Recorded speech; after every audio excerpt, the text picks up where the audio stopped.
que es lo que me mueve a mí en esto, es que desde que tengo uso de razón estamos en violencia. Desde que yo tengo uso de razón a los 4 años estoy en violencia. Y la violencia más espantosa que se vivió en los años 57, 58, 59, 60, que fue la violencia partidista. Y me tocaba en mi casa escuchar de mi papá, que era un agente viajero, cuando venía de los sectores del Quindío, de Caldas, del norte del Valle, a hablar de las atrocidades que vivía. Yo muy pequeño, cuando él le decía a mi mamá, vengo de tal parte, vengo de Génova, me tocó una matanza, vengo de Montenegro, allá tal cosa. Después vimos todo el conflicto armado después de los 60, a finales de los 60, mediados y a finales. En la Universidad Nacional, que me tocó también asistir a procesos donde muchos jóvenes idealistas veía uno que abandonaban los planteles nuestros en la Universidad Nacional y de otras universidades para ir a la guerra, para ir a la guerrilla. Y hemos visto cómo hoy este país es peor de lo que todos los años nos lo imaginamos. O sea, hoy es peor que el año pasado, y el año pasado fue peor que el otro. Y eso tiene que tener un punto de quiebre. Nosotros aspiramos que ese punto de quiebre sea después del sí. Como dice Adriana, por decreto no va a aparecer un Estado nuevo. Nada va a aparecer por decreto. La crisis de la salud va a ser, después del 2 de octubre, igual o peor. Igual o peor. E igual a peor porque lo que vimos es eso. Es un modelo en donde todos nuestros derechos y todas las actividades del Estado están al servicio de negocios. El viceministro de Salud, que abandona su cargo porque se va a gerenciar una IPS de Luis Carlos Sarmiento Angulo. ¿A quién se le ocurre? O sea, es un banquero que está en los negocios y se apropia del viceministro de Estado de Salud para llevárselo a que lo gerencie. Y hoy las IPS están todas reventadas, o sea que tienen un negocio montado. Ya deben tener a todo hablado que a esa IPS sí le van a pagar cumplidamente y le van a dar los anticipos. Y si miramos el sistema de educación, es peor que el de atrás. En el caso de Pereira hay situaciones gravísimas. Me decía la rectora ayer del colegio de Kennedy que más del 40% de los jóvenes que asisten a las jornadas, que hay 2 jornadas en el día de tienen problemas cognitivos. Y no hay manera de atenderlos. No hay ninguna manera. Y esta semana en Pereira se declaró desierta la licitación que en mediados de septiembre hace el municipio para contratar los servicios para atender esa problemática de los niños discapacitados y cognitivos y con toda la serie de problemas de los colegios.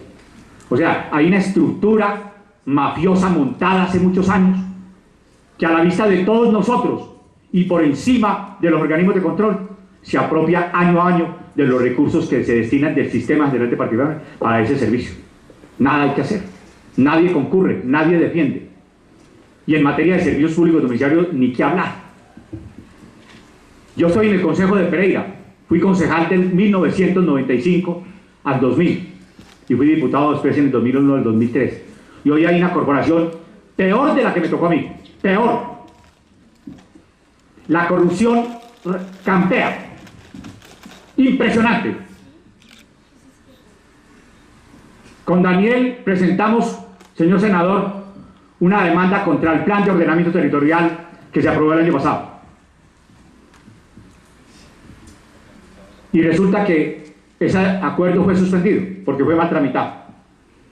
Un concejal de la ciudad de Pereira, al día siguiente de que se suspenda, me aborda y me dice, muy grave la suspensión del acuerdo.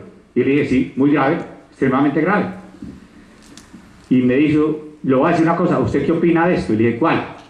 Que aquí, durante el transcurso del plan de ordenamiento, se pagaron por la votación X dinero por cada voto a ciertos personajes de acá. Les van a pedir la plata, la tendrán que devolver, o qué dirá usted. Le dije, no la tienen que devolver porque eso es un negocio, y en negocio hay pérdida y ganancia. Todo es así. Fuimos citados a las 9 de la mañana para tratar un tema, una visión presupuestal. A las 9 llegué, yo soy muy cumplido con mis actividades, esa es mi obligación. Sí, concejales llegando a las 10:40, 10:45, 11 de la mañana. Casi no arranca. Y al final leen un acuerdo y después pasan otro acuerdo, una adición, una modificación y modifican todo lo que habían presentado. Entonces obligan a que hay que votar, que porque el acuerdo, ese proyecto de acuerdo se le quiere, porque son unos gastos urgentes del municipio. Entonces mi pregunta, le decía yo en la plenaria, pues venga, si es tan importante, ¿por qué lo tienen guardado hace 25 días ahí? Hace 25 días lo presentaron.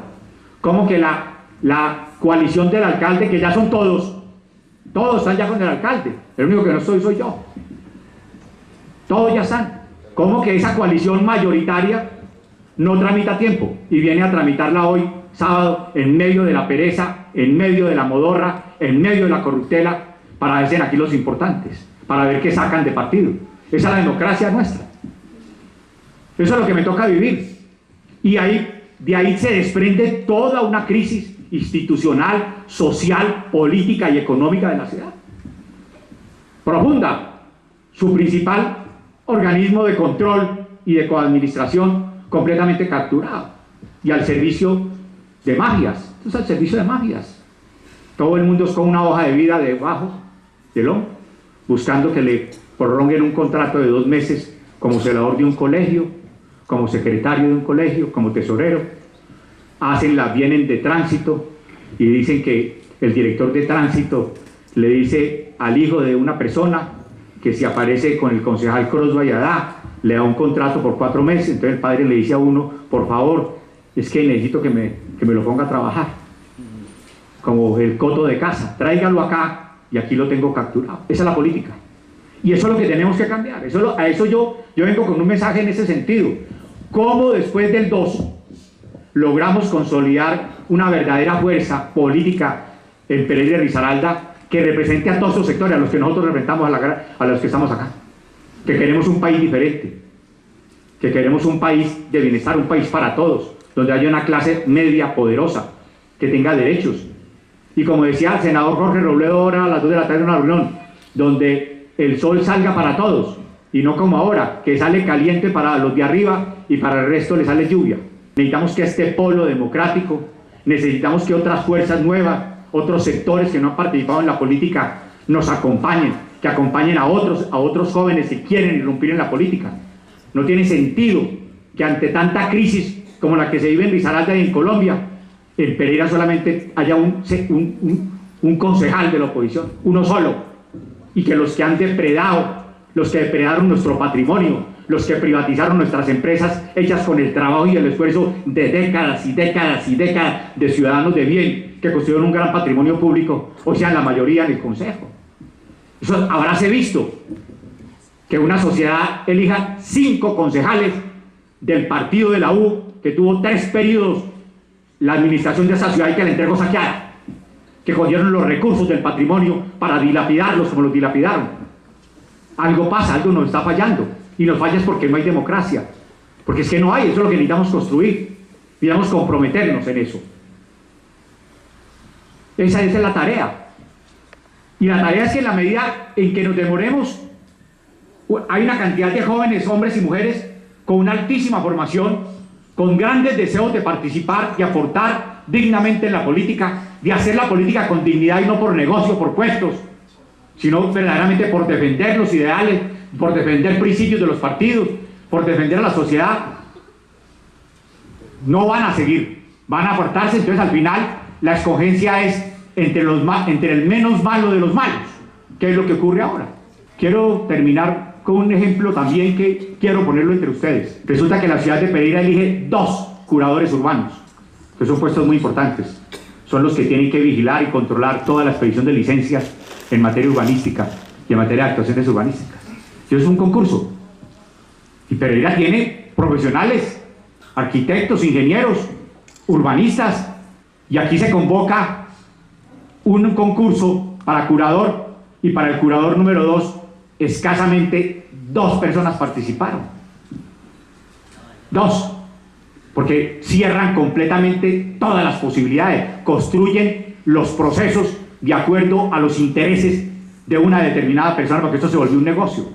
Y para el curador número 1, uno solo, y fue el mismo, elegido hace 4 años con un documento falso, falsificó un documento de un ingeniero compañero mío, ingeniero estructural, doctorado, que le falsificó un documento, y durante 4 años duerme el sueño de los justos esa investigación en los organismos de control. Y hoy quedó ya de curador, está solo. ¿Qué es lo que pasa? Pues que la gente no concurre porque la amenazan, porque sabe que no tiene garantías, porque la llaman por teléfono y le dicen, si se presenta al concurso, no vuelve más, no vuelve a tener contrato, como me decía una ingeniera que pretendió presentarse. Algo grave, muy grave está fallando. Y a eso vengo yo esta tarde, a ratificarles eso. Estamos ahí presentes con el Polo Democrático y con otros sectores en el Consejo de Pereira, dignificando la política, haciendo un ejercicio noble de la política, defendiendo a la gente en sus nobles ideales. Esa es la tarea de nosotros. Los demás que gobiernen, qué mal que gobiernan, pero los vamos a vigilar. Y ante todo, decirles que estamos con el sí por el proceso de paz el 2 de octubre, no estamos con Santos, no estamos con su política, ni la de Santos, ni la de los que han antecedido, que han destruido este país, no estamos con las políticas neoliberales, estamos por la democracia, estamos por la sana convivencia y estamos por recibir un país para lograr reconstruirlo de la mano de personas como Enrique Robledo. Muchas gracias.